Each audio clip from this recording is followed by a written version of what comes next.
The floor to Honorable Kwaku Asante Mboatin. Thank you, Honorable Chair. Congratulations, my brother, for your nomination.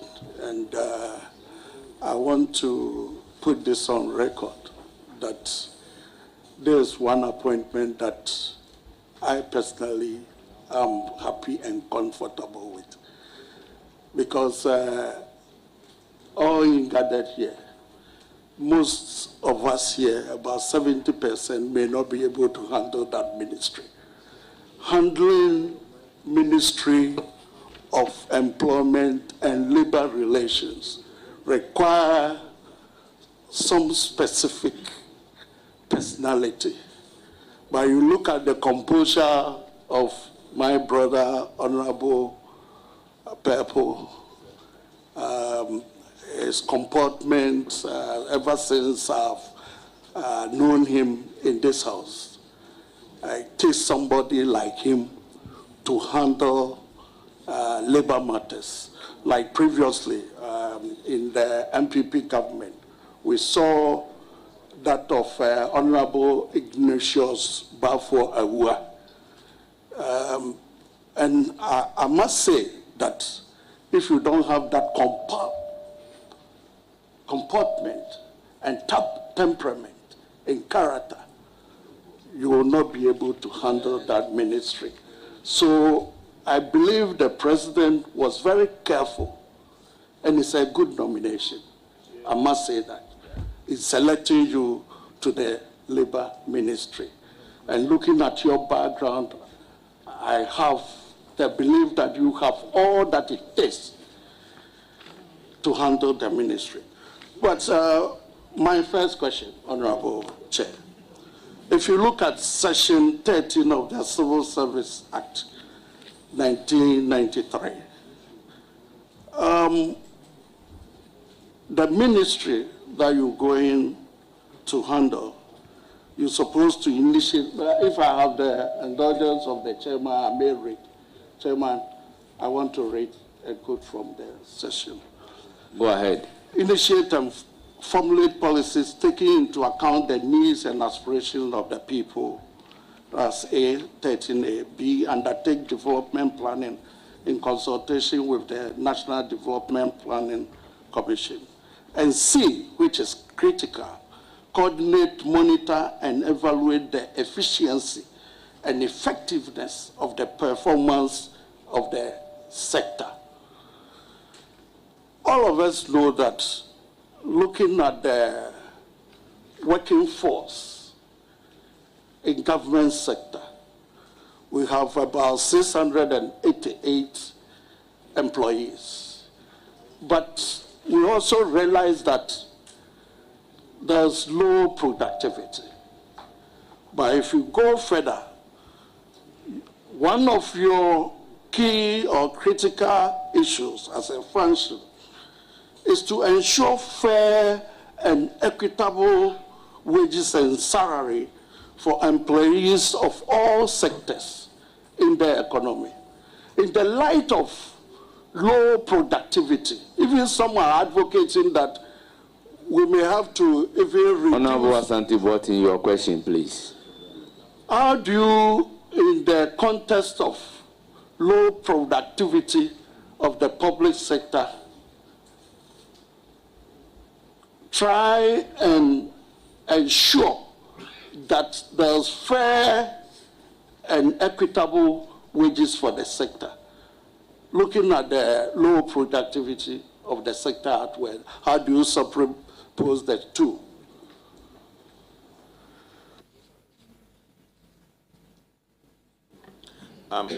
Thank you, Mr. Chairman. I'm sure you are talking about fair payment for work done. Yeah, and the need to reconcile the fact that you are producing, you may not be producing hard enough to earn what you are doing, and how do we reconcile it? I think it's a major area we will tackle, and I'll be very happy to be, I'm happy I'm going to do it if you do approve my nomination, because it's a big question for all Ghanaians. you have quoted the number to less than 700 of public service workers. In the last visit to the ministry, they told me it's about 800. And given the 800 and given the output and the expenditure we make on production, we make in paying our workers, then you begin to wonder whether we should do something about it.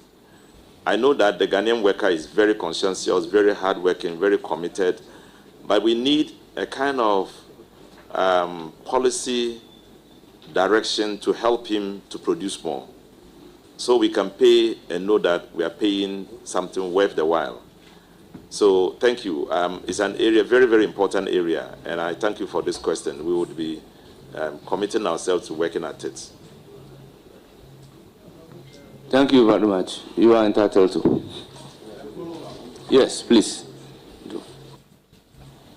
Thank you, Honorable Chair. In the light of the answer that you just gave, people normally see Ghanaian workers as magicians in terms of what we earn every month. Meanwhile, when you look at the production aspect of it, it doesn't match. In your own way, how do you think we will be able to make the Ghanaian worker happy and work to the optimum? Thank you very much, Honorable Nominee. I have very full confidence in the Fair Wages and Salaries Commission as an organization that can help harmonize the policy and ensure that we get the best out of what we put in our workforce. I will definitely work with them to see how we can do it, because it is a complex issue. You are dealing with huge numbers of people. You are dealing with huge numbers of organizations. You want to create a situation where for each single person working, there is an output worth the while, worth the input. So it deserves a lot more thinking than just a direct answer I will give you. But I can assure you that it is something that I'm going to work very hard with the Fair Wages Commission to see how we can deal with it. Because it's also a constitutional issue. Thank you. Any further questions? Honorable Chair, how many follow-up questions can I have? You are entitled to one follow-up question. Okay. Then please move to your second substantive. Thank you, Honorable Chair. Let me move to my second question. Honorable Nominee, when you look at your sector as a ministry with all departments under your outfit, we realize that you have a total number of 547 employees. The Ministry, Labor Department, Department of Cooperatives, National Pension Regulatory Authority, and all others. Of this, we realize that the male staffers constitute 65%, and that of female is 35%. But you look at the workforce by our population census 2021, we realize that we have a population or a workforce of 14.3 million, or 14 thereabouts. It's out of this that we have the public sector engaging 668,000, which works out to about 4.65%. The remaining is for the private sector. And you realize that the private sector constitutes the huge chunk of our labor force. What are you bringing on board as a minister, if you are approved, if you are given the nod, to ensure that the private sector is able to absorb more and more of Ghanaians into their fold? Thank you, Mr. Chairman. In Ghana, we are developing a system of recording all vacancies available in all organizations, public and private sector, in the form of the labor market information system, which we will operate to cover everybody, to cover every sector in Ghana, in the public sector.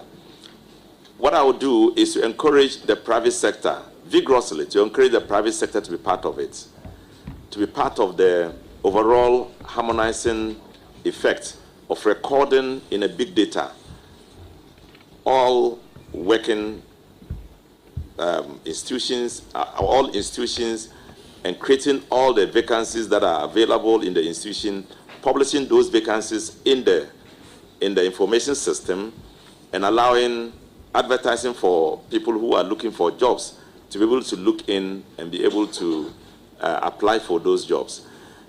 Now, once that system is in place, you will be having direct contact with the private sector.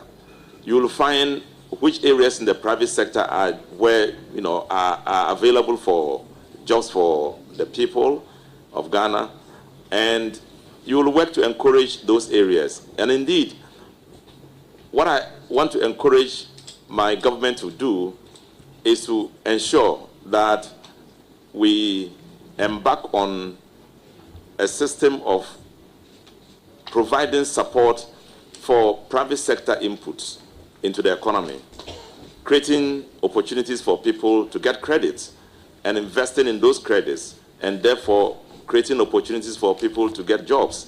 And then, in a snowball effect, also creating the wealth of the country through taxes into the consolidated fund.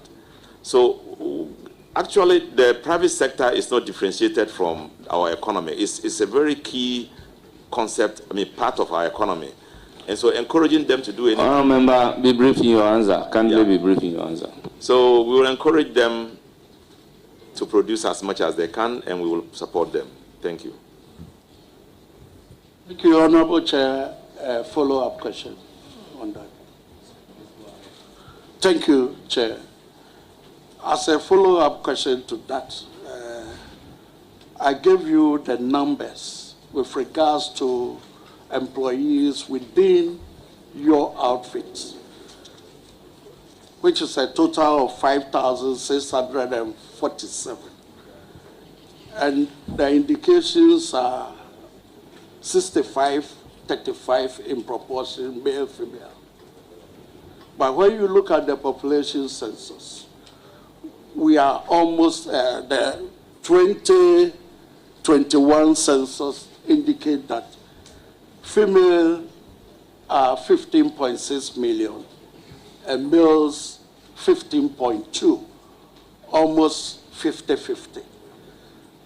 How do you ensure that you create that balance between male and female employees within your outfit and all over Ghana?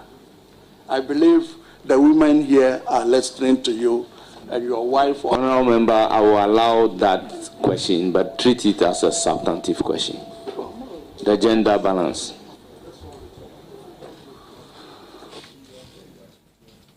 Thank you, Mr. Speaker, Mr. Chairman.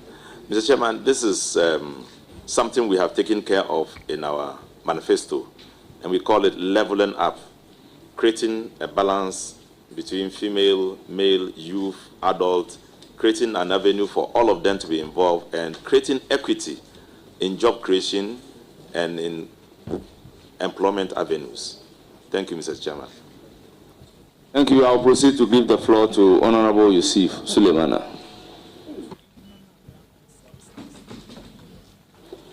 Chairman, I'm very grateful.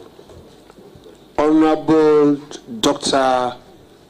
Alhaji Rashid Pelpuo, congratulations. Thank you. Doctor, you are a role model. And for some of us today, we should eulogize you. Your humility, your honesty, but your competence is not in doubt. And so I'm not surprised that the President selected you for this strategic ministry. You've been a counselor for some of us, an inspiration for many, many northern young politicians.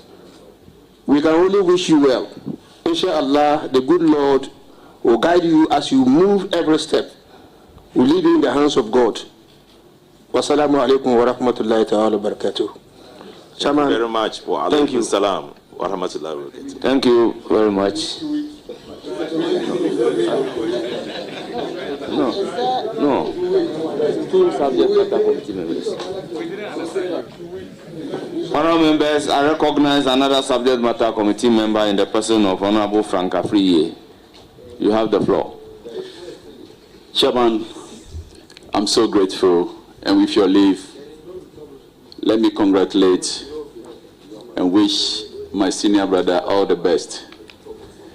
Indeed, you are proceeding, and by the grace of God, we shall be heading a ministry that is largely seen as contentious. A lot of labor agitations, salary issues. Meanwhile, I fully associate with the earlier speakers on the observation that you are indeed a role model for those of us who are more inclined to toe the path of diplomacy and to be gentle and soft-spoken like yourself. However, the average Ghanaian out there, how would they be convinced that you have what it takes to balance the two, leading a ministry that will be hot, and you yourself, you are averagely soft-spoken and cool-headed?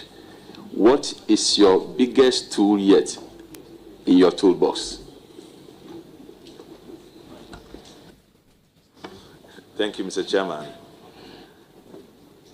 Well, this is a question that requires my overall personality input into a system that is often and sometimes populated with lots of agitation.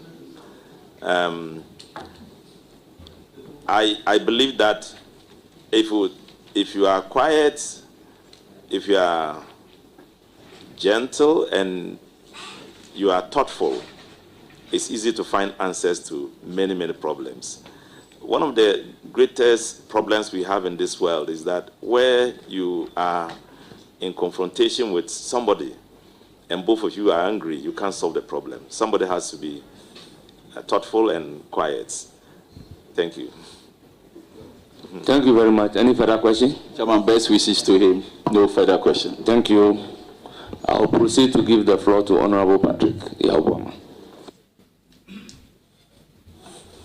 Thank you very much, Chairman, and congratulations to our senior colleague, Honorable Rashid Pelpuo.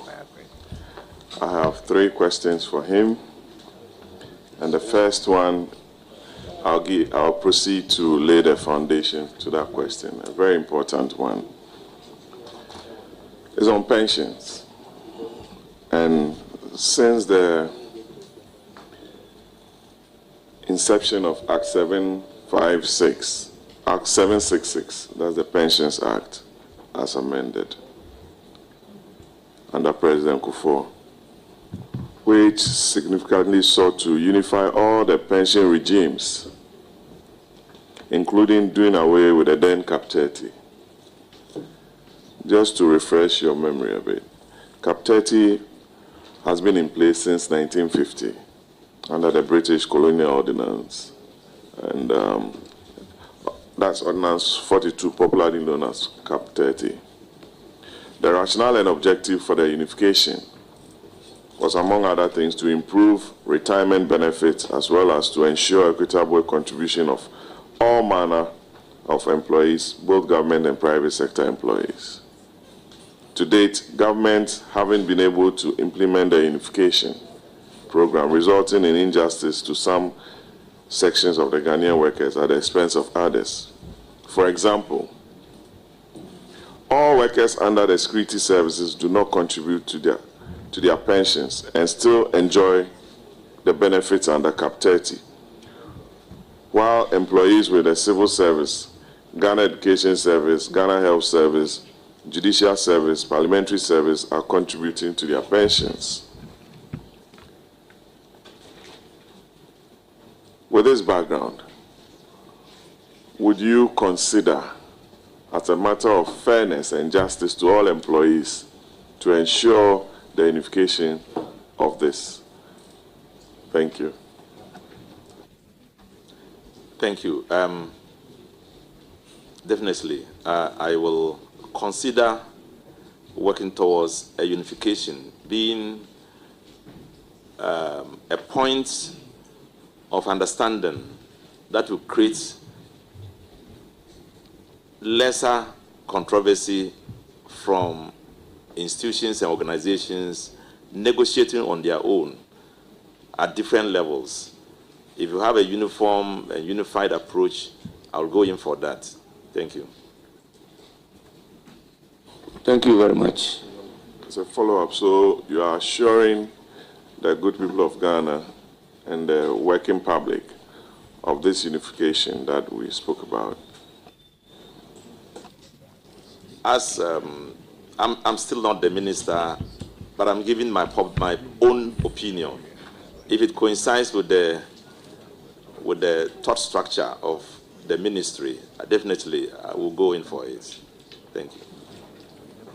Yeah, I asked because government spends over 300 million cedis in pensions on some of these areas. And let me shoot straight to the second question, Chairman. I know you are in a rush, and we are here to work. So allow us some space to ask some of the questions, Chairman. The second one is, Rashid Pelpuo is our senior colleague. He's very, very good. So let's do some business. The second question is on the single spine salary structure. And in 2009, between 2009 and 10, under Professor Mills, the president of Ghana, may so rest in peace, he inherited a single spine salary structure. For equity and fairness, and on the background of low salaries for workers, for some reason, some services such as the Judicial Service, Audit Service, the GRA have opted out of the single spine salary structure, leading to agitations from other services, particularly the civil and local government service, who went on strike so many times in 2024 because of this. I don't know if you recall. What is the NDC government going to do with regards to the new salary structure being demanded by CLOSAC, and whether or not you grant same for them?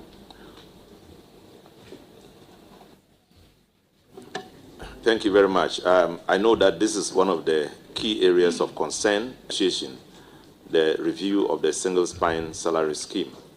And I would plead for your support. I would join my colleague Ghanaians who are within the space of the labor industry, so we can finally get to a point when a review can take place, so we can have a satisfactory response from the NDC government to the many questions posed in that request for review. Thank you. Thank you. I don't have any follow-up on that, but I'll go on and ask my last question. Honorable Jisa wants me to finish my question, but I don't know what the problem is. It's on Act 651. I'm sure you are familiar with it, the Labor Act. And some employees suffer all forms of harassment and violence at workplaces. I want you to tell Ghanaians some of the gaps within Act 651, especially on harassment and violence at workplaces. You hear some big private sector players beating their employees, women complaining here and there at workplaces. What are some of the gaps reading through Act 651 that you've identified that you'll be sending a proposal to Cabinet for a review of this very important act? Thank you very much. Mr. Chairman, Act 651, the Labour Act, is the overall definition of our approach to labor. These issues he has mentioned are not gaps in that act. What it is our inability to implement fully the directives, the legal instruments that are found in that act. But I understand that because of changing effects of labor workplace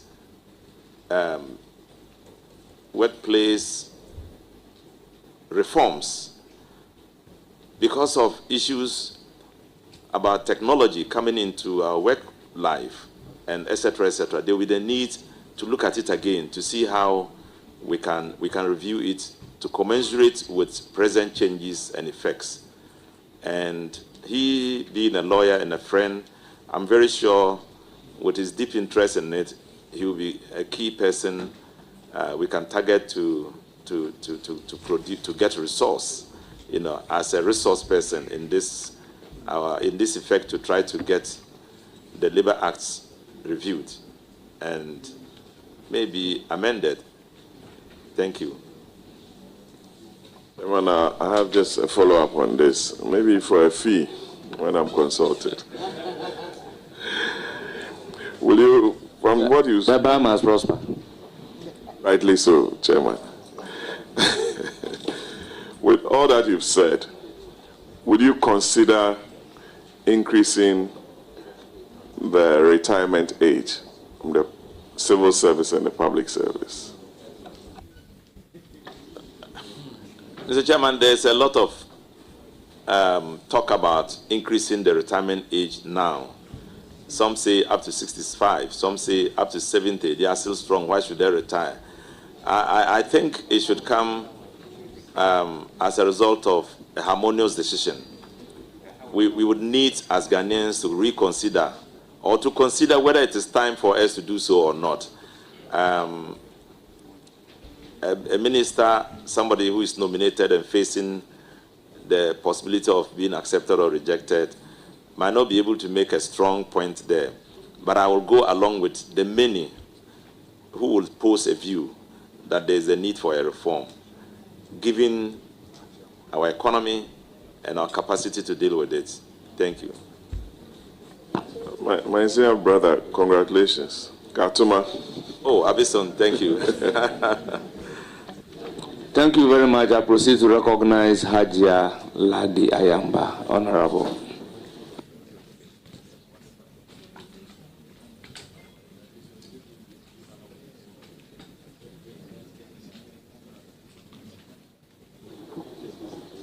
Thank you, Mr. Chairman.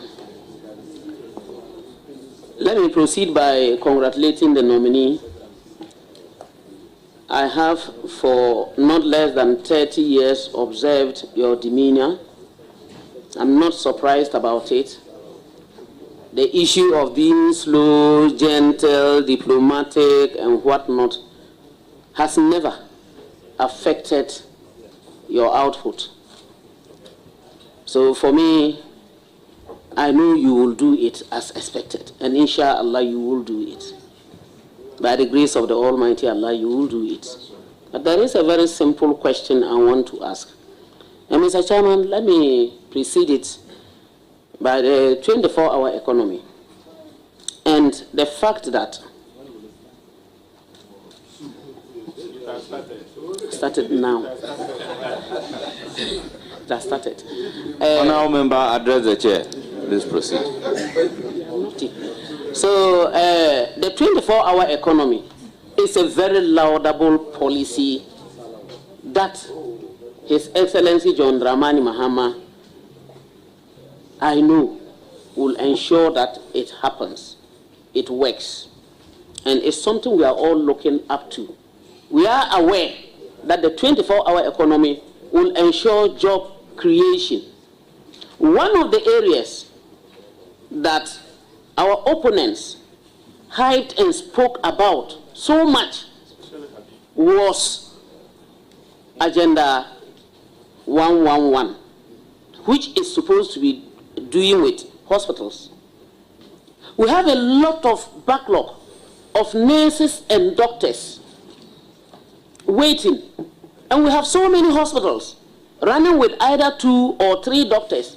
Even our chief compounds that have more or less turned into clinics, health posts, sometimes even hospitals, if you may take it, need more nurses or doctors. You go to a hospital and then you are told that the doctor just closed, so you have to wait for 8 hours, or you will be coming tomorrow. Will you consider, under the 24-hour economy, although the MPP hyped Agenda 111 and the president told us in his State of the Nation address that they were able to complete, the former president, sorry, they were able to complete only 3. Will you consider bringing them on board and ensuring that the 24-hour economy will make you bring in all the nurses and doctors and staff that are needed, and that you will divide the long hours being spent by this health staff to about maybe 8 hours each, so that they run shift and then they are able to attend to our people? Will you consider looking at that? Thank you. Mr. Speaker, Mr. Chairman, yes, I will consider so, given the fact that we have a responsibility to create jobs and to employ our young people in these areas. Thank you. Congratulations once more, and I wish you all the best. Be guided. Thank you. Thank you. Thank you. Thank you very much. I move to Ritana Odolesowa. Honorable. Thank you, Honorable Chair. I wish to congratulate Honorable Rashid, my senior brother, for his nomination by His Excellency, the President of the Republic of Ghana, John Dramani Mahama. Honorable nominee, there are lots of people out there looking for jobs, but sometimes we find out that children are used for certain jobs. My area of concern is children who are especially sent to go fishing, where they abandon their education. What do you intend to do about that? Thank you. Our labor law is against child labor, and so we are going to be up and doing to ensure that the right things are done. Children are not engaged in doing adults' work. Children are not young adults. They are children. We have to respect that. We have to bring them up to grow to be responsible adults and not to degrade them by putting so much heavy load on them whilst they are still supposed to be learning. And so it is something that we can work on. It's a key area of our enterprise in the labor industry. Thank you. You have more questions. Please go ahead and ask. Thank you, Chairman. And before my other question, I believe we have to take a serious look at it, because when you go to the fishing communities, these activities are ongoing. Honorable nominee, in the area of employment, we have the private sector also supporting government in employing our people. But one area that is of keen interest to me is the private security. People are employed, but sometimes they are not paid according to the minimum wage. And I want to find out from you what you intend to do regarding these private security companies? Thank you. Well, Mr. Chairman, I think that if on a minimum wage, the law is that it cuts across every organization. You shouldn't pay below that minimum wage. So if we find anybody doing so, you'll be subject to questioning. And if you violate the law, you'll be prosecuted. We may not prosecute you, but it's important for you, for us to take it up to the levels where the right things are done. Ghanaians should not be cheated. We know how much the minimum wage is, just about 18.5 Ghana cedis. And if you can pay up to that, then it will bring many, many questions on your kind of organization. Thank you, Mr. Chairman. Thank you, Chairman. On this note, I wish to congratulate you. A lot have been said about you, and that is very true, your temperament, and I know you are going to take that into the ministry and ensure that you are going to work well with His Excellency and the people of the Republic of Ghana. God bless you. Thank you. Honourable members, fortified by Standing Order 2177, I proceed to recognize Deputy Whip.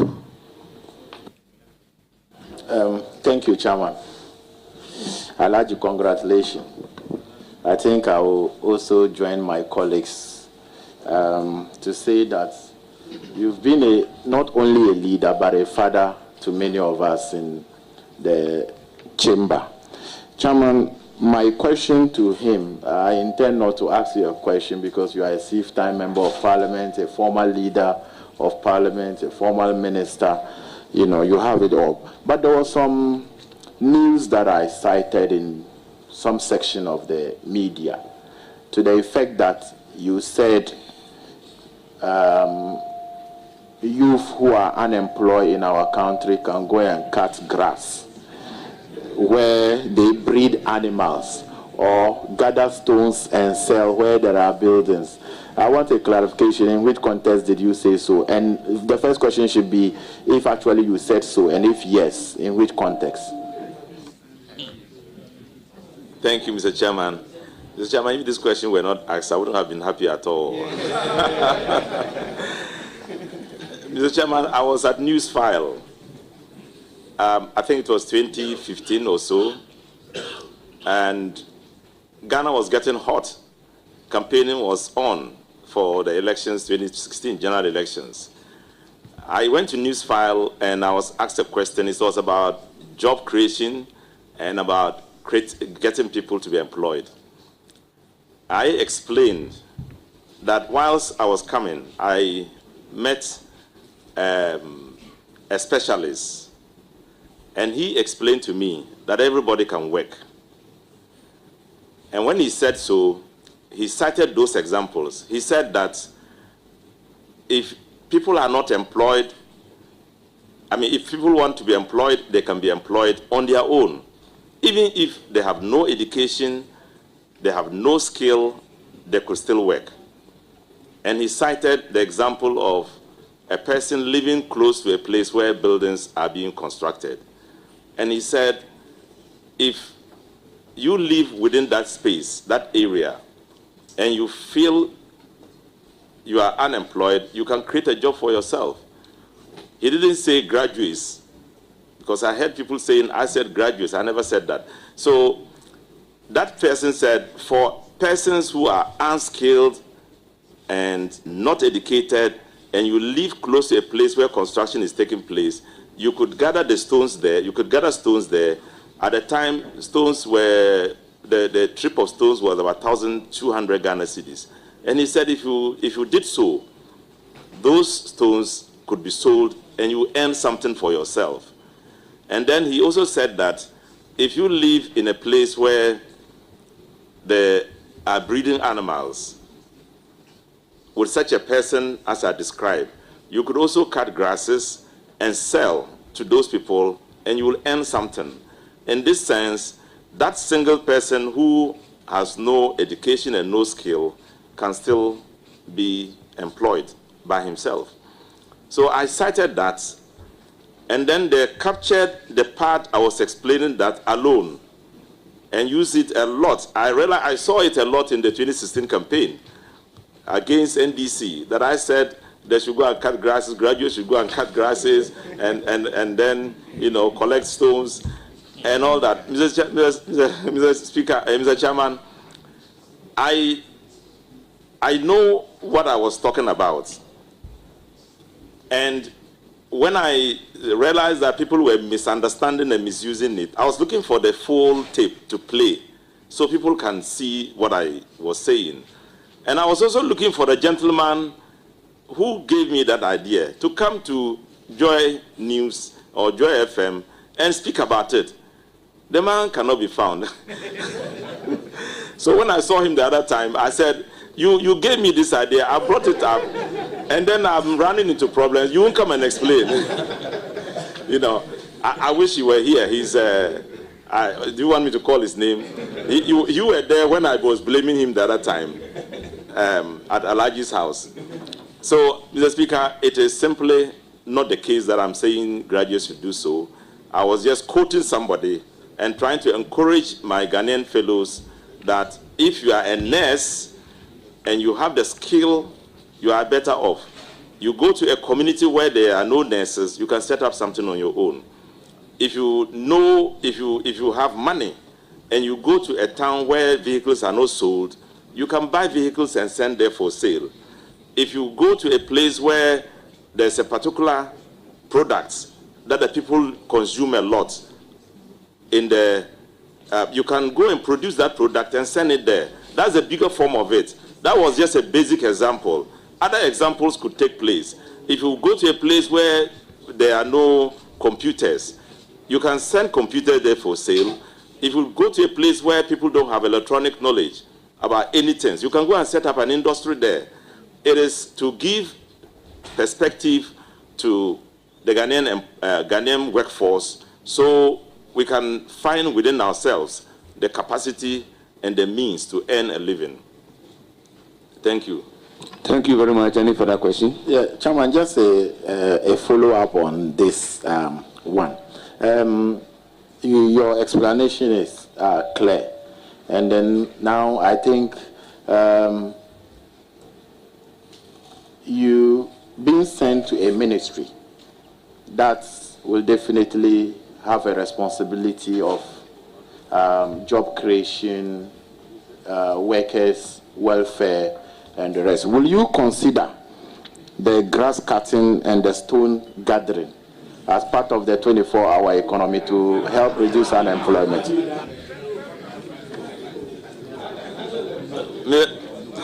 Honorable nominee, I wonder if you can cut grass in the night, but I will give you the floor.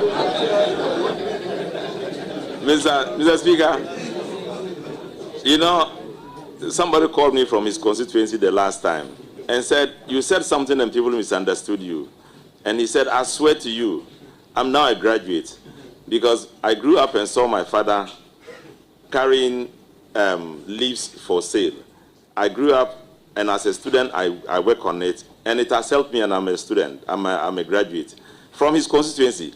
But this is not the kind of 24-hour economy we are talking about. We are talking about every enterprise that will require work to produce resource, and you know that within the 24-hour period, you will still need to continue to work.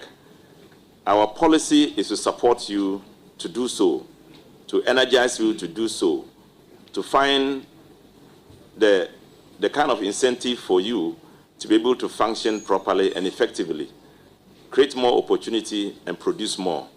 Thank you, Mr. Chairman. Thank you very much. Chairman, my last question. No, I only ask one and this follow-up. So, Chairman, my question is the government, whether the government have any intention to increase salaries of public workers in 2025.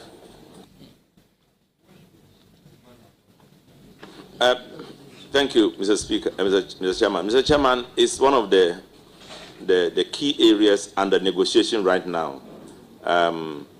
And I will be able to respond to it when I get into the ministry. Thank you, Mr. Chairman.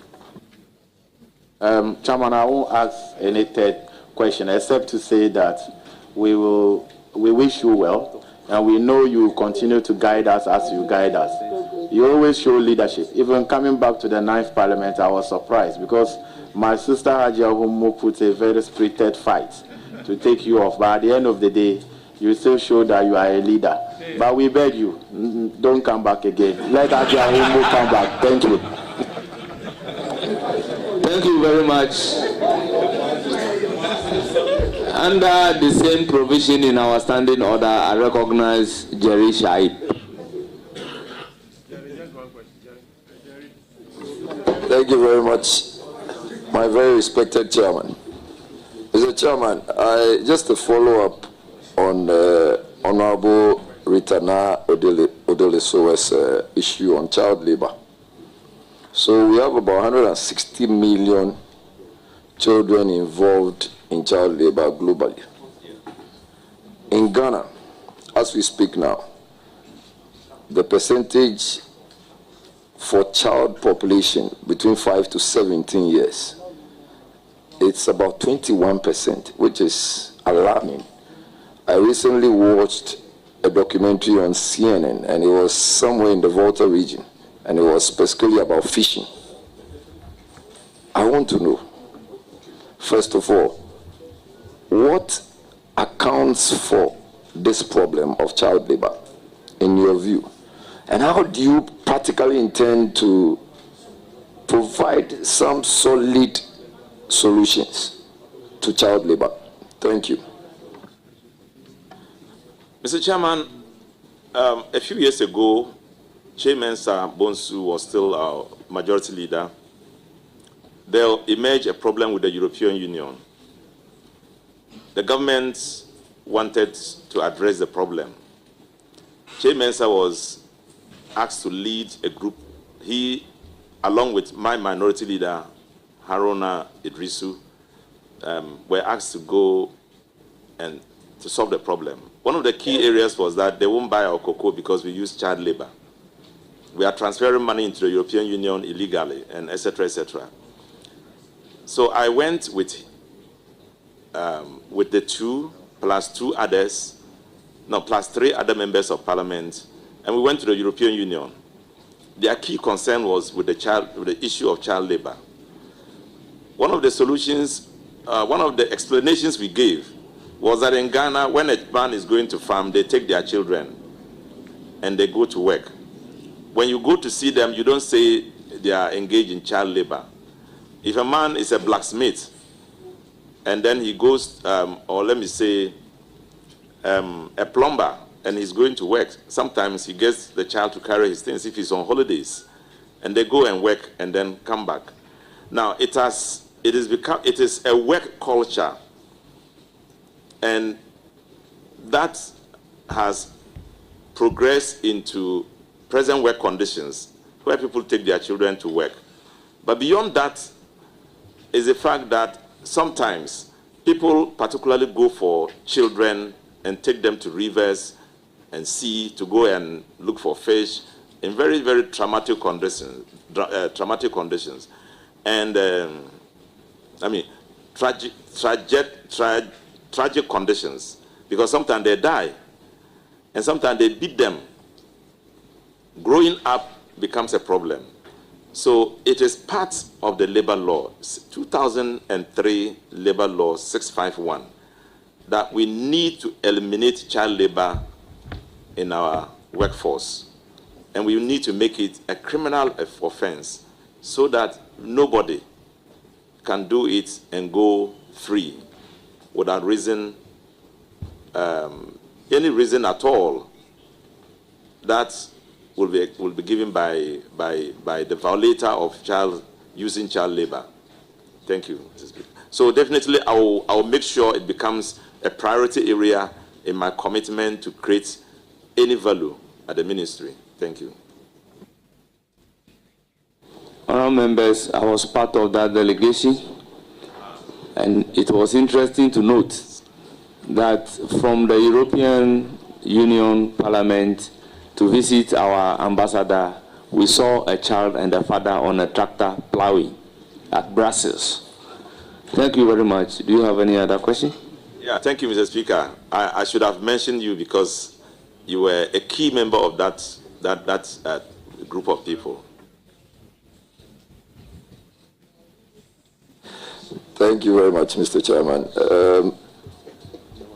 My very respected Honorable Minister Designate, do you have a government land?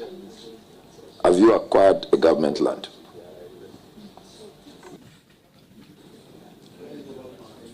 Mr. Chairman, whilst I was the ranking member for lands and forestry,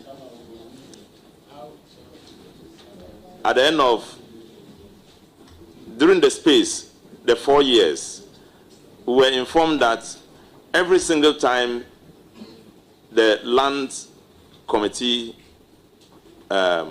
was operating, at the end of the period, the Lands Commission would salute you, thank you by giving you a piece of land. So they offered us a piece of land. I have not acquired it yet. It's about some 4 years now. I have made attempts to acquire it. They are saying they will do the papers for me. I haven't got the papers yet. But I hope that if I make the necessary effort, I would acquire it. Thank you.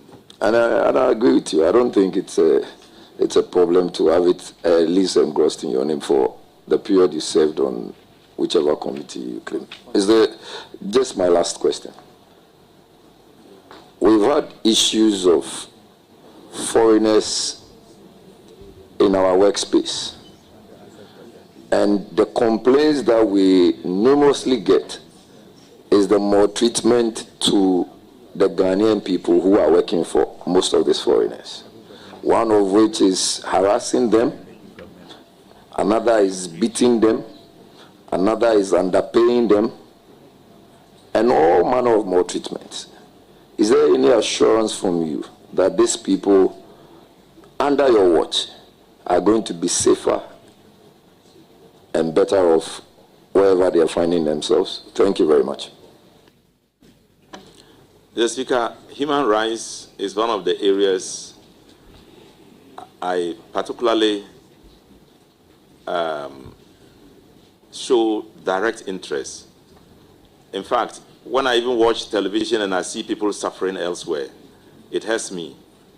And right in my own country, it is something I will want to enforce, that people must have rights to work, they must have right to safety, workplace abuses must not happen, it's against the law and should not happen. So in whatever way I can do to make sure we eliminate it, I will do it. So I have a personal attachment to safetyness and, and the rights of people, wherever they are. Thank you. Thank you very much. I then proceed to give the floor to Honorable Alasan Umar. Thank you, Chairman. Dr. Alhaji, congratulations. I know with your demeanor and gentility, the Labor Ministry is going to be very calm, even though you're going to see a lot of agitations. My question to you is in relation to our manifesto, the resetting agenda.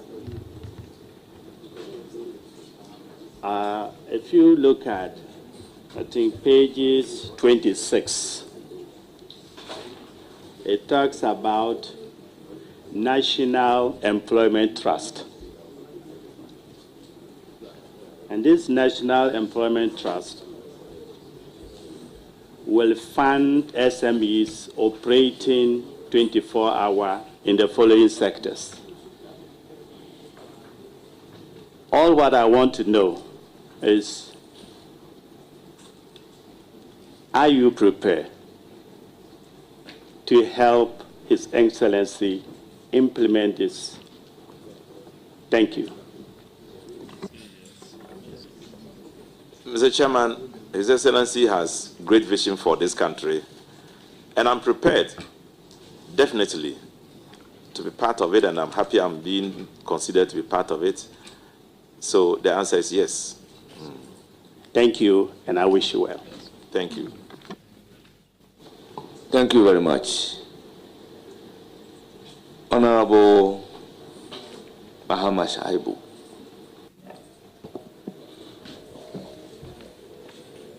Chairman, let me thank you for the opportunity. Honorable Dr. Al-Haj, my senior bro, congratulations. A well-deserved nomination. Many on this table have recounted your very good attributes.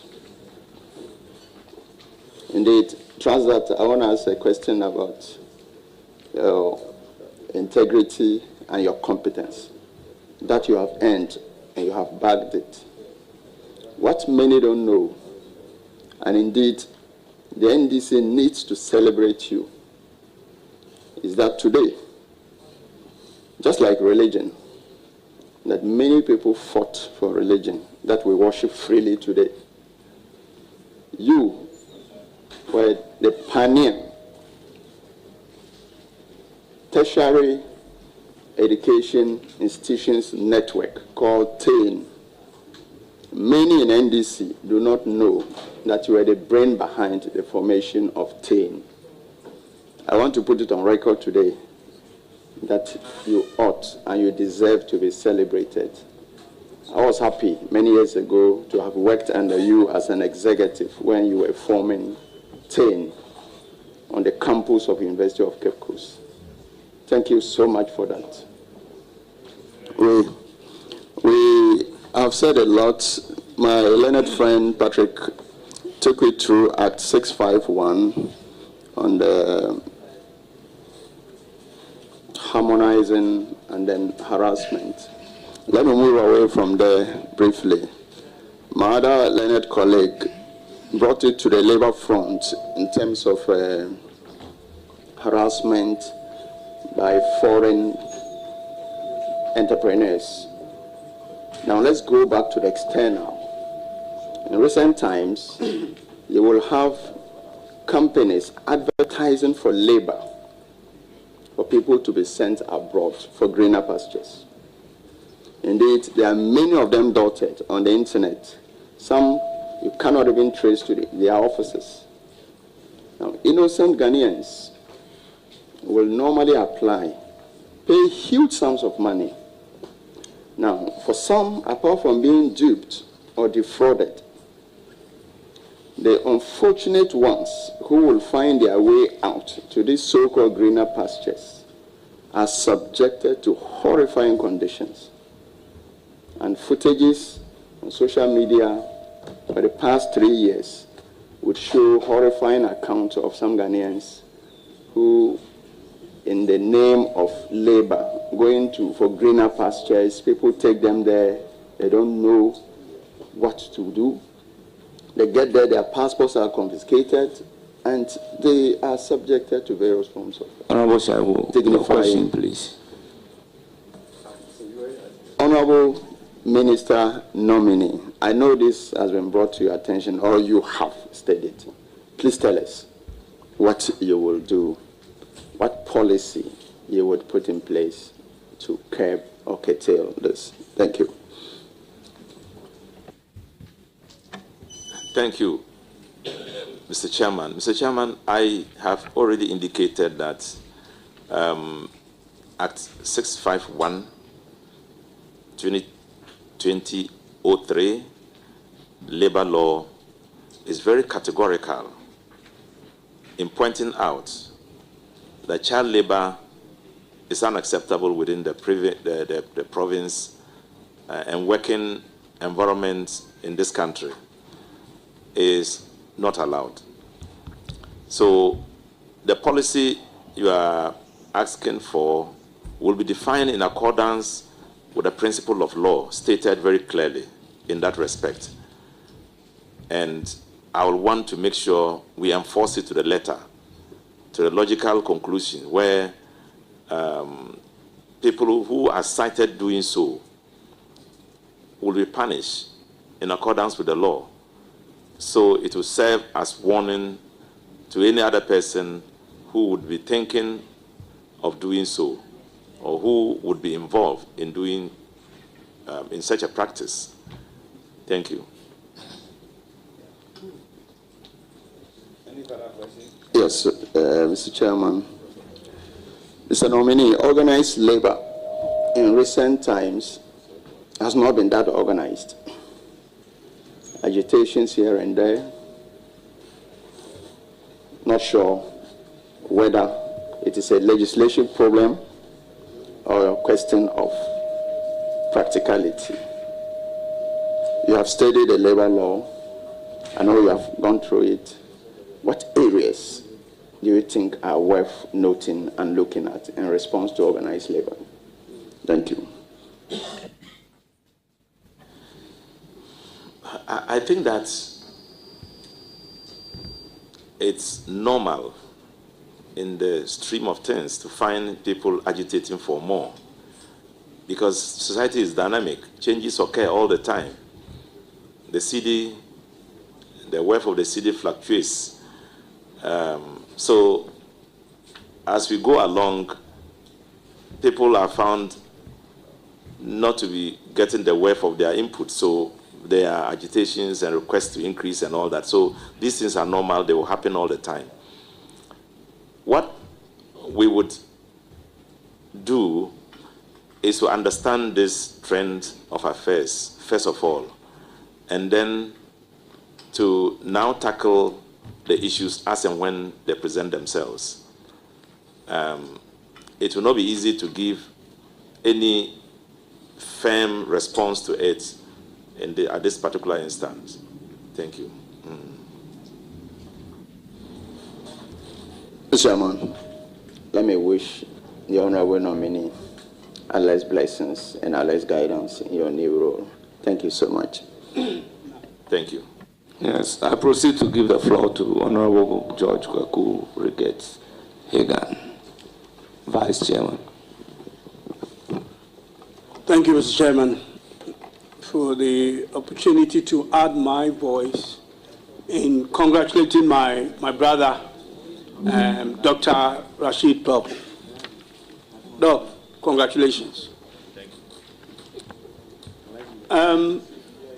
I'm going to just take you back, just one question, and then maybe there'll be a follow-up, if there need be. And I want to take you back to where Patrick left off in terms of the Act 766, which is that established the National Pensions Regulatory Authority. Now, I'm talking about the supervisory role of MPRA. You know, MPRA is supposed to be the supervisor of all the pension, schemes and institutions, including SNIT. SNIT was actually set up before the MPRA.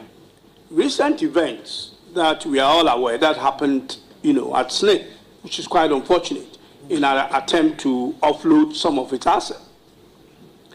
And it looks as if the regulator hasn't really got the muscle to provide its, supervisory role. Would you tell us what you will do to make sure that MPRA assume its rightful role of being the regulator of the pensions industry, including SNIT, which has obviously been around since inception and seems to be the bigger player in the industry? Thank you. Well, the law has given MPRA a complete power of regulation of the operations of pensions, the scheme.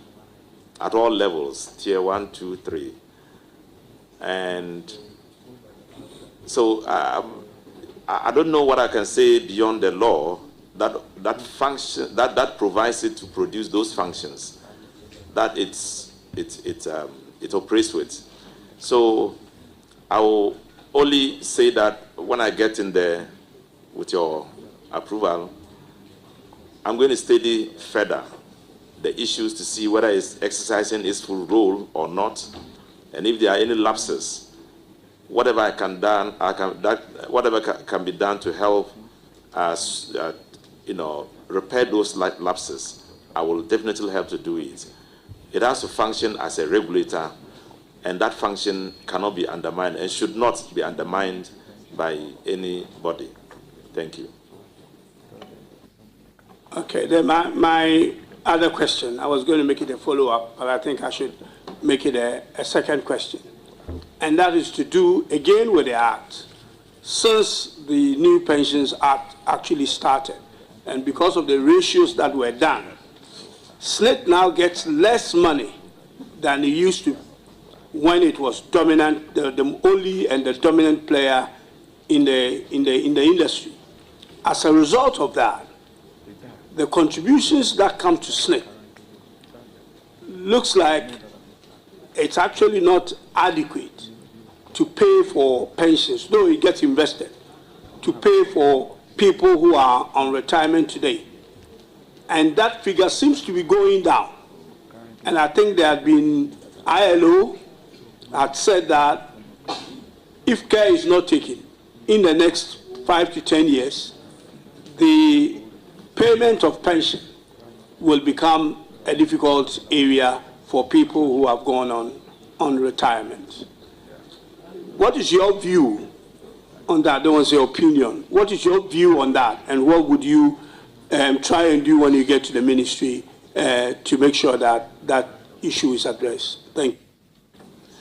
Mr. Speaker, even before I take office, this thing was brought to my attention. I have investigated. I invited somebody to discuss it with me. He disputed the fact that the Senate is going down. He explained to me that at this very moment, Senate is beginning, payments of pensioners have matured and they are spending money. So the overall cash element of Senate is coming down. But also that because of the reducing value of the CD, it has an effect on the totality of the money that is available, the worth of it. But he said as they're paying and retiring people, more people are getting in, so Senate will not go down. But unfortunately, it does appear to me Senate is no longer part of the Ministry of Labor, Jobs and Employment. And so I will maybe work with the Minister for Finance so we can ensure that no lapses occur in that. Thank you. Follow up on that. So let's get it clear. MPRA is still under Labor, Jobs and Employment, and SNIT is under Finance. Is that your understanding? Yes. That is it. No further question. I'm sure you will find out when you get there what the situation with our pension is. And I know and I trust that you will be able to resolve the problem. You have the demeanor, the calmness, the diplomacy, the temperament and everything that we, earlier people who asked you questions have mentioned. We all know that. And I have no doubt in my mind that you'll be able to deal with labor issues and all the things that come with it. I wish you well, and congratulations again, my brother. Thank you. Thank you. I will now give the floor to the Deputy Minority Leader, Deputy Ranking Member, and now available ranking. Thank you very much, Mr. Chairman. I'm taking this opportunity to congratulate I'll call him my mentor.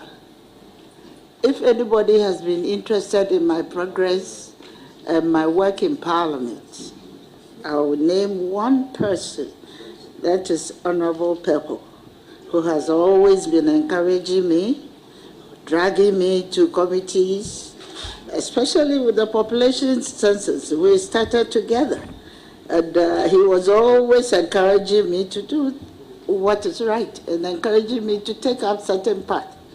And I'm very grateful for that kind of encouragement. But we'll just have some few conversations as we move ahead. Because there are aspects of your life that people must know over there. Then I'm looking at your CV. And looking at your CV, I have one very interesting question for you.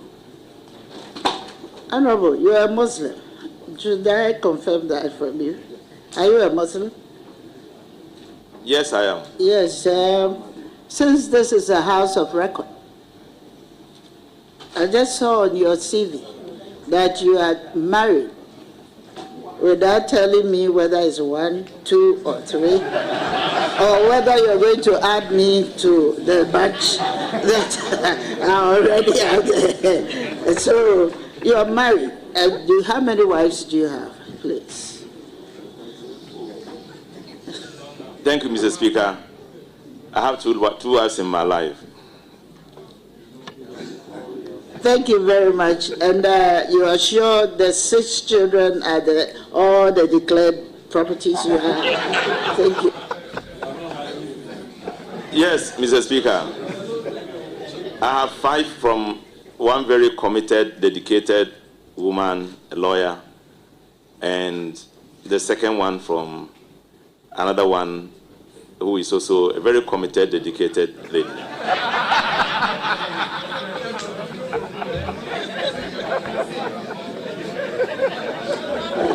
Thank you very much, Honorable Nonny. Honorable Nonny, also noticed that you can speak so many languages, about 4. 4 languages, about 4. And you have rightly described them, because I don't think I've ever heard you speak French, but you indicated it's a fair spoken, but you also wrote that you can read and write. But you use the word fair. How fair is your French in terms of written, the writing of French and then the speaking of it? Yeah, I studied French in secondary school up to a point. But when I was reading my master's for international affairs, I chose French as a language of study. So I have fair knowledge of French, just fair. This is on the lighter side. I'm looking at your publications. You have written very interesting books. The first one is The True Meaning of Life. And the second one is a review of the George Orwell's Animal Farm and Chinua Achebe's Man of the People. I'm sure most of us here have gone through the phase of reading these books. Would you like to share the import of all these publications? I think it will be a very interesting thing for us all to know. Thank you very much, each of them. Thank you. Well, True Meaning of Life is a collection of poems. I write a lot of poems. It's my first publication on the poetry I write. I pick it from the political life of Ghanaians, political life of the people I meet. Poetry is about inspiration and recount of the inspiration in manners that you believe will be comported, but if read, can be expanded in the minds of people.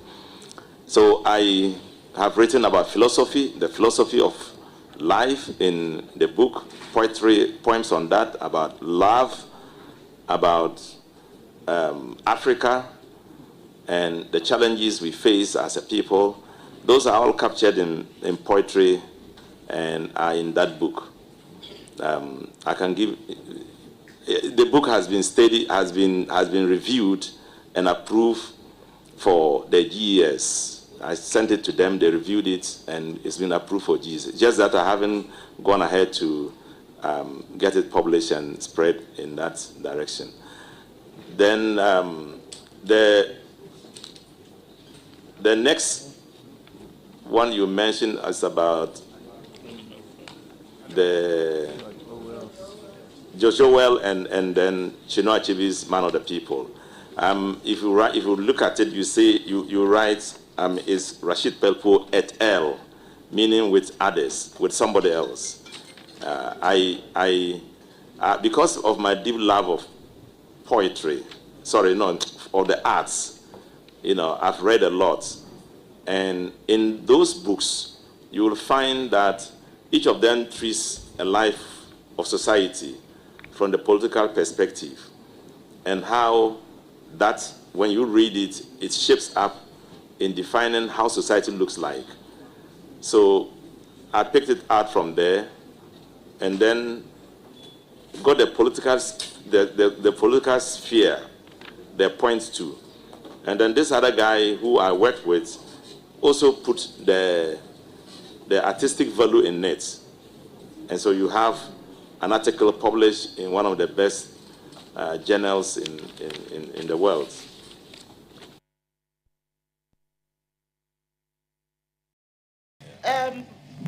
On page 2 of your CV, I would say the third item, which is the international appointments and positions. I noticed that you are still holding the position of the African Parliamentarian Forum on Population and Development. And then you are still also holding on the Clover Climate Alliance position. What does that mean in terms of your current appointment? Does it mean you are going to step down, or you still hold the position, or you are going to make a recommendation for some members of parliament to continue the good works which you have done? Thank you. Yeah, on the African Parliamentarians Forum on Population and Development, I was elected in Ethiopia in 2022.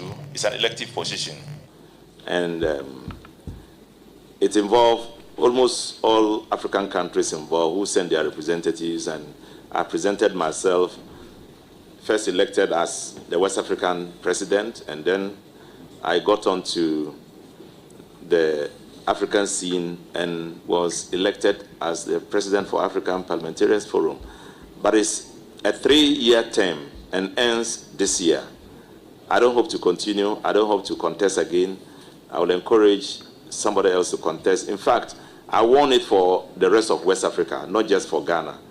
I was elected as presented by West Africa. I contested the elections and won. So if I'm not the president now, possibly the president is going to come from South Africa, because at a point they stepped down for me. They could have challenged me, but after presentations and all the others, they decided not to contest me. So possibly they will come on board. The president will come from South Africa, possibly. So, but the other one, I was appointed an envoy for Africa for climate change in Egypt at the climate change festival or conference, and it was just for 2 years. So, but I have to appoint. Yeah, so I've given up that one. It's no longer going to be a bother to me at all. Thank you for your explanation. And Honorable, let's go on to the substantive issues. Can you recollect that we have passed the affirmative action bill into law? Yes, I affirm. Honorable nominee, have you had a second look at that bill, or have you critically examined that law? Sorry. Well, I was part of the making of that law. I contributed in making it. But after it has been passed, I haven't laid hands on it yet, so I haven't looked at it critically.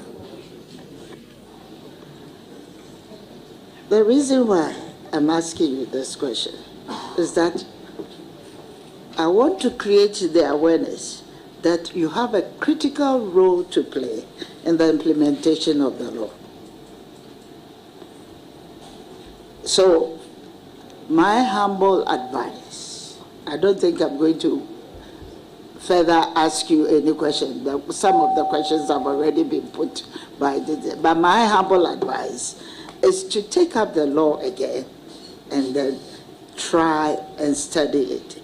Because one of the things that we are pursuing to do is not to see the law as a mere document we will be lying on the shelves following. I think as early as this year, we should start the implementation, because the implementation has all kinds of... A question was put to you earlier on about how you can ensure that we have a balance in terms of employment, that we can have a balance in that.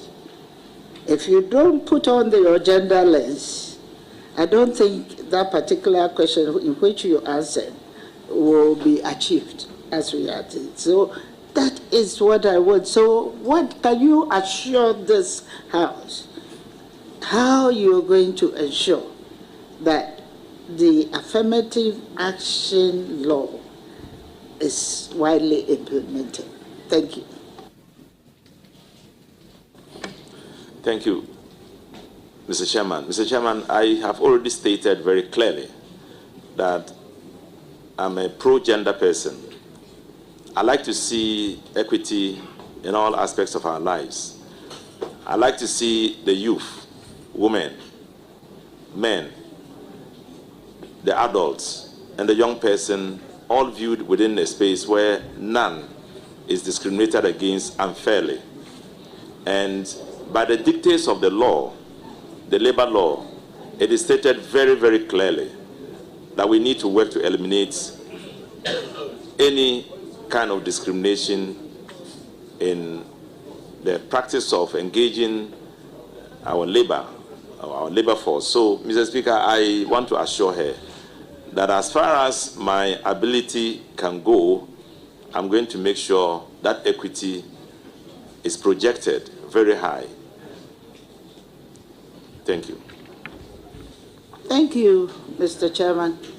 Honorable nominee, there is one aspect of this assurance that I want you to re-emphasize.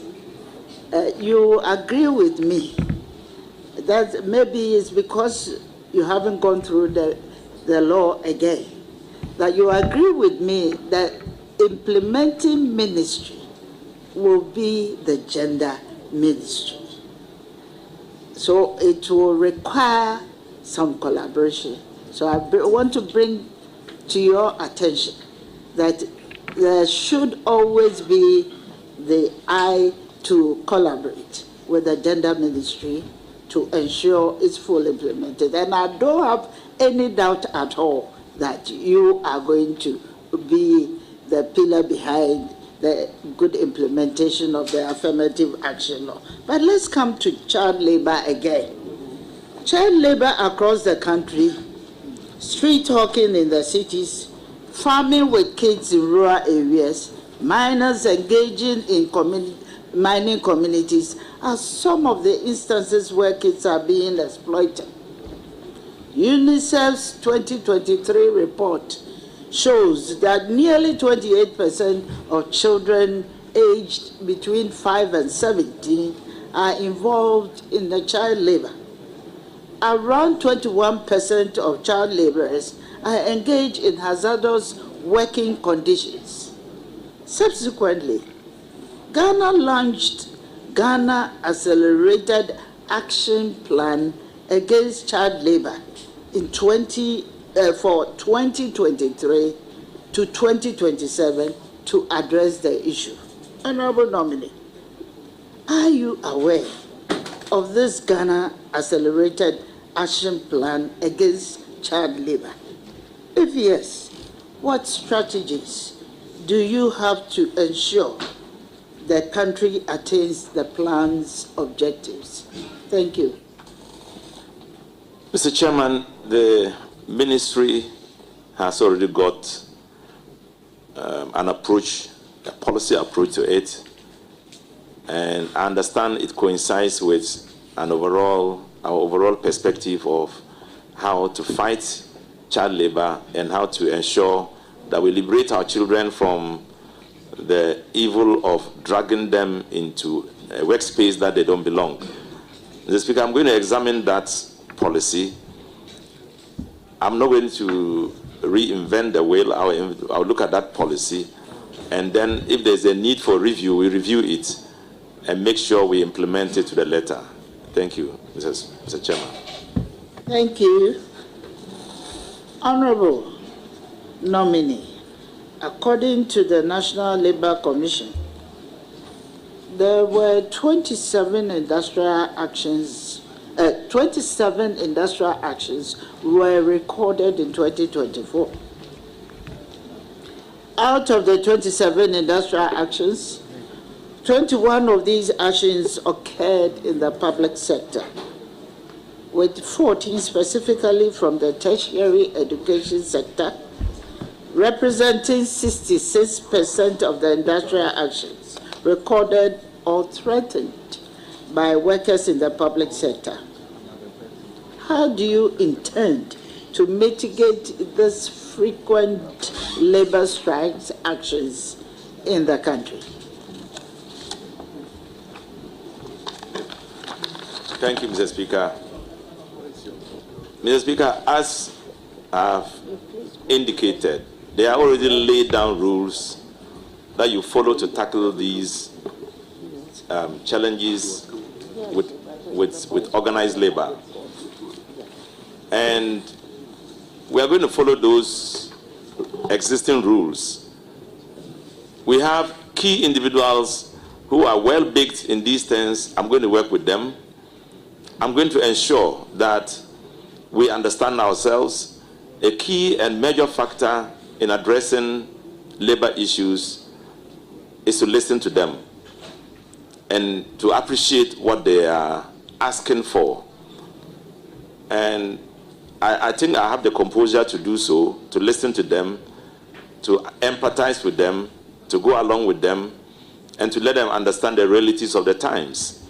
And as Ghanaians, I know they understand that with the key reality of the kind of public sector we are running, and the fact that we assume, and by the existing laws in the Labor Act, and especially the Wages and Salaries Commission, we need to ensure that there is a match, as my honorable friend talked about. There's a match between production and then productivity. Sorry, what you produce and what you earn, there must be concordance. And so we are going to look at that. That's why I cherish the proposal that the Wages and Salaries Commission, the Fair Wages and Salaries Commission, should not just be called Fair Wages and Salaries Commission. I have a very seasoned labor activist Mr. Gami, who proposed, and I do accept it, that rather than just calling it Fair Wages and Salaries Commission, we should talk about it as a bureau of productivity and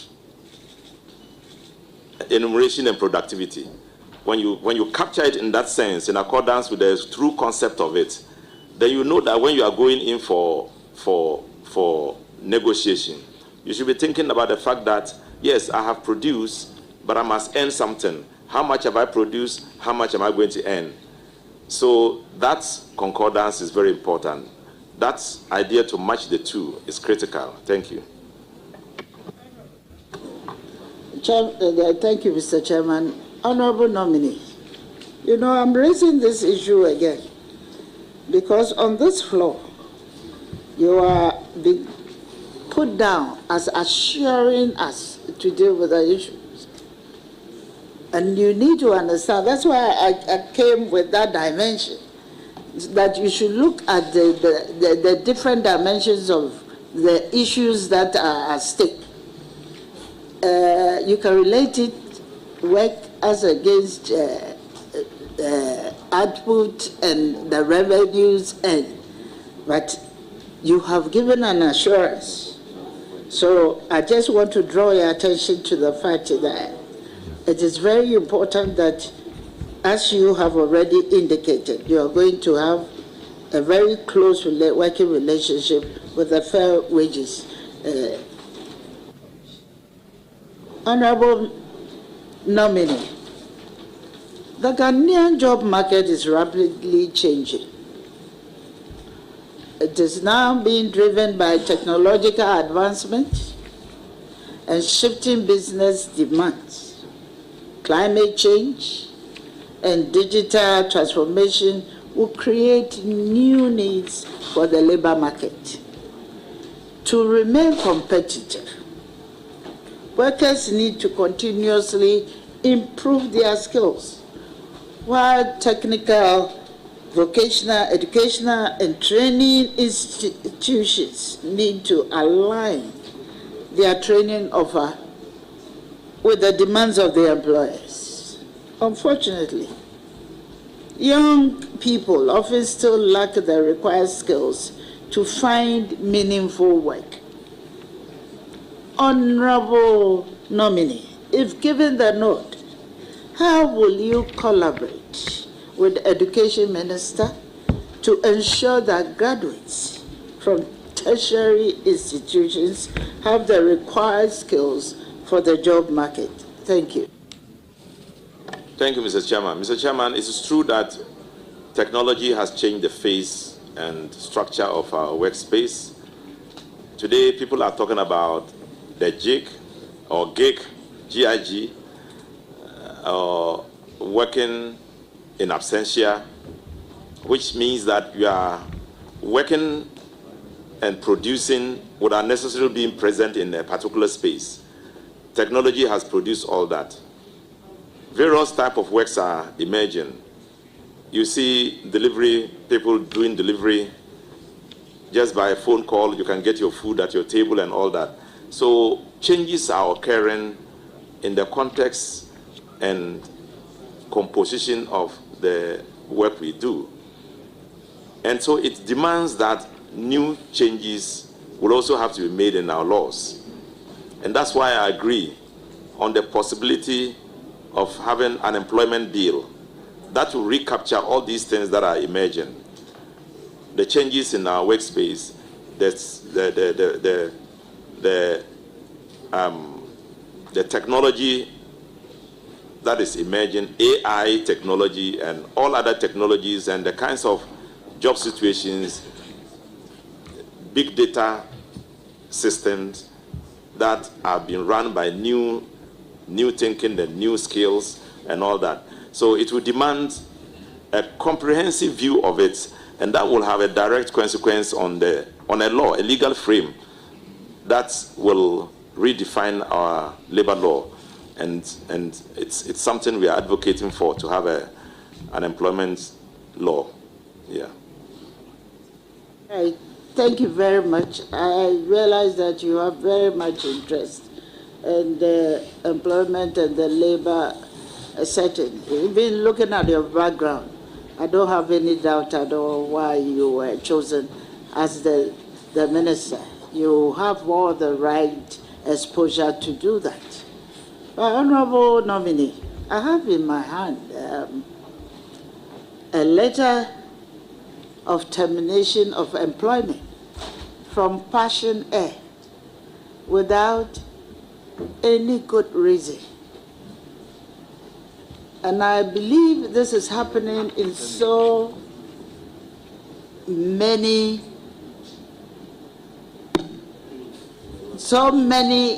institutions in the country at the moment. Honorable Minister, I'm just asking if you will be interested, because you see, already we don't have jobs and people are being dismissed unwantedly. And it is very important that you also show some level of interest in ensuring that these people are not laid off without no compensation or any payment of some, what do you call it, gratuity of any kind. Thank you. Honorable member, before you answer the question, our labor law has a provision for fair termination and unfair termination. So in the circumstances, looking at this letter, how would one be able to determine whether the termination in the circumstances is fair or is not fair under our own Labor Act? Honorable Chair, I think I was only trying to indulge in, if you would be interested. It's a question of yes or no. Yes, it's not. Honorable nominee, thank will you. you be interested? Honorable Chairman, I'll be very interested. Thank you. Honorable nominee, there are a number of questions that I can put up to you, but you know that as we speak now, you have to, I know your capabilities and I don't want to, but you know all the labor issues. So I'd like to congratulate you for successfully attending to the House and answering your questions appropriately. So I wish you the best of luck and I wish you well. Thank you very much. Thank you so much, Deputy Minority Leader. Honorable Pelpuo, it's now my turn to ask you a question. And my question is, if there is one thing from you that I want to be part of me, it's your patience. Congratulations. I will proceed to recognize and acknowledge our revered chiefs and opinion leaders who are here to give you moral support. First on my list is Abdullah Kasim Pelpuo, Kupahi na Hashim Yakubu, Kunjihi na Alhaji Kabori, Zongo Chief Representative, Chairman Abdul Nasir Sani Bunas, Regional Chairman, Alhaji Nuras Isa Dawana, Deputy Regional Secretary, Alhaji Isaku Sadiq Famina, Wa Central Chairman, Honorable Salif Utama, Constituency Secretary, Hajia Rama Pelpuo, spouse of the nominee, Madam Gloria Botele North, Acting Chief Director, Labor Ministry, Madam Fusena Mata, former WAS Central Women Organizer, Alhaji Ali Wunwana, businessman. Alhaji Moro Sadiq Kotia, businessman. You are welcome. Our honorable nominee, you surely hear from the committee. You are hereby discharged. Thank you for attending upon the committee.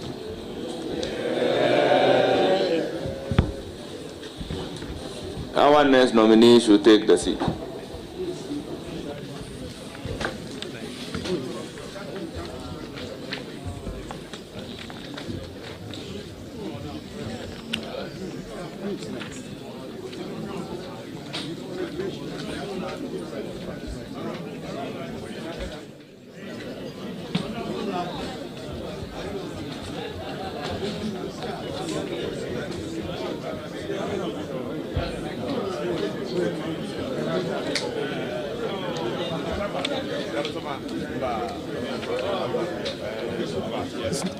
The nominee for the Ministry of Jobs, Labor Relations and Employment, Rashid Hassan Pelpuo, PhD. The Honourable Member of Parliament has been in that seat since 2005 on the ticket of the NDC. He sat on committees such as being ranking for Lands and Forestry Committee, which provided oversight and policy direction in land and forestry matters. We've also seen him on the Mines and Energy Committee, where he served as a member, participating in discussions and decisions on mining and energy sectors. We've also seen him as a member on the Business Committee of Parliament, involved in setting the agenda for parliamentary business. He has also been Deputy Majority Leader in Parliament, providing leadership in parliamentary proceedings. During this period, he served shortly as the Minister of Youth and Sports after the resignation of Aswase MP. He took over that ministry shortly. Then he was replaced by Ikuya Danswa. And during this period, he became the Deputy Majority Leader. On his educational front, as he has explained to the committee, he has a PhD in Development Policy. He has a Master of Arts in International Affairs. He has a Bachelor of Education in Psychology, a Diploma in Economics, Advanced Level Certificates, O-level certificate, and middle school leaving certificate as well. His job experience, he's been a consultant at the Institute of Policy Alternatives, focusing on policy analysis and development. He's been deputy coordinator